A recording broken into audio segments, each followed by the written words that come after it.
B akan memaparkan sedikit tentang budaya Batak yang telah kami telusuri, dan topik yang kami bawakan yaitu tentang aksara Batak. Sebelum itu, izinkan kami memperkenalkan diri kami terlebih dahulu. Perkenalkan, nama saya Lisa Manurung. Saya Nikita Manurung. Saya Mutiara Sinaga. Saya Rola Sitorus. Saya Cika Tambun. Gitu. Udah. Aksara Batak. Aksara Batak adalah aksara yang berasal dari Batak yang sudah ada sejak zaman kerajaan Batak sudah ada. Aksara Batak ditulis dengan abjada yang merupakan perpaduan antara aksara Batak dan alfabet. Terdapat 19 huruf induk dan 7 anak huruf. Teman-teman bisa lihat contoh dari aksara Batak. Bombastic side eye. Baik, saya akan melanjutkan. Nah, teman-teman tahu nggak sih kalau zaman dahulu aksara Batak ini sering digunakan untuk menulis. Nah, teman-teman tahu nggak sih kalau di zaman dahulu aksara Batak ini sering digunakan untuk menulis naskah atau menulis pustaka yang biasa ditulis di buku, di mana buku ini tuh dibuat dari kulit kayu yang biasa digunakan oleh datu-datu Batak atau dukun. Dan yang kedua, aksara Batak ini tuh sering digunakan untuk menulis pesan, ratapan atau surat menyurat, bahkan sering ditulis untuk naskah keagamaan. Lebih lanjutnya akan dijelaskan oleh teman saya, Elizabeth. Baik, saya akan melanjutkan pembahasan dari teman saya. Aksara Batak ini juga digunakan oleh kepercayaan formalin untuk menulis buku. Namun sekarang pengguna aksara Batak dalam penulisan Alkitab formalin tidak digunakan.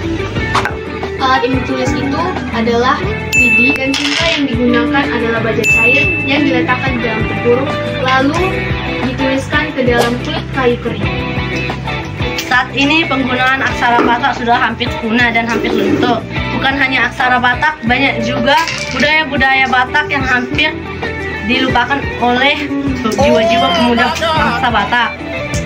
Nah, mari teman-teman kita budayakan budaya Batak ini supaya tidak hapus dan tidak punah.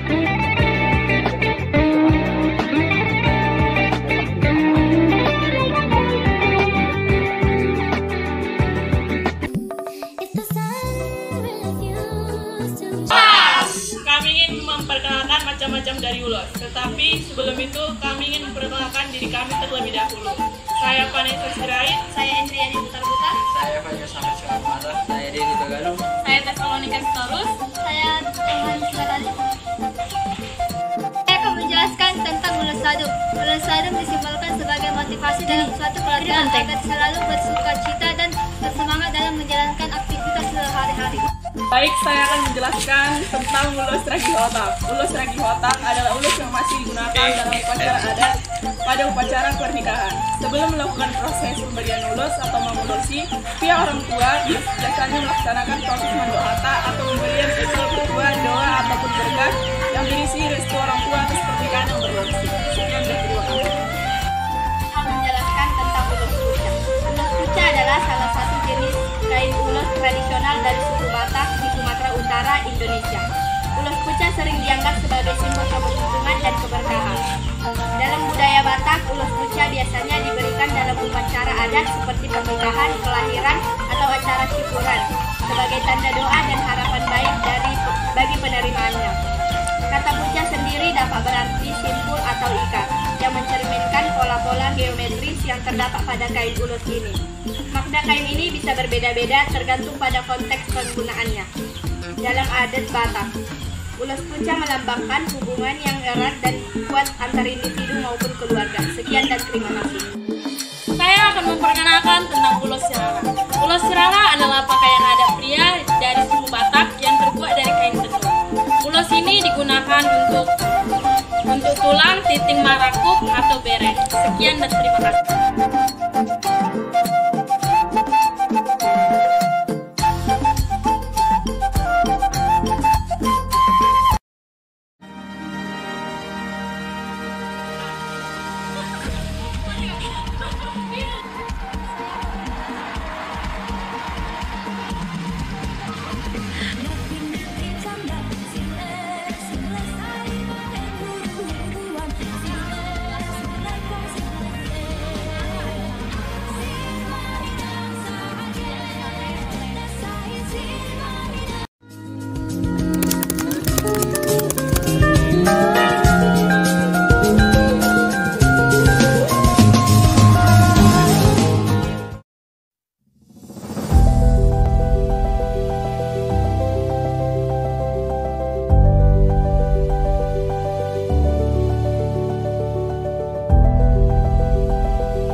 Perkenalkan, nama saya Bella Olivia Sirait. Saya akan menjelaskan tentang lagu O Tanah Batak. Lagu O Tanah Batak adalah lagu yang berasal dari daerah Sumatera Utara, tepatnya di Tanah Batak. Lagu ini bercerita tentang rasa cinta, bangga, dan kerinduan terhadap tanah kelahiran. Lagu ini juga memiliki makna yang menggambarkan tentang keindahan alam, budaya, dan bagaimana masyarakat Batak memiliki ikatan yang erat terhadap leluhur mereka. Singkatnya saja, lagu ini memiliki makna tentang penghormatan terhadap leluhur tanah Batak dan rasa cinta terhadap tanah Batak. Dan juga lagu ini juga memperingati kita untuk selalu melestarikan budaya dan tradisi. Sebagai orang Batak, tentu saja dong kita harus melestarikannya. Jadi mari kita lestarikan budaya kita sebagai orang Batak. Sekian dari saya, terima kasih.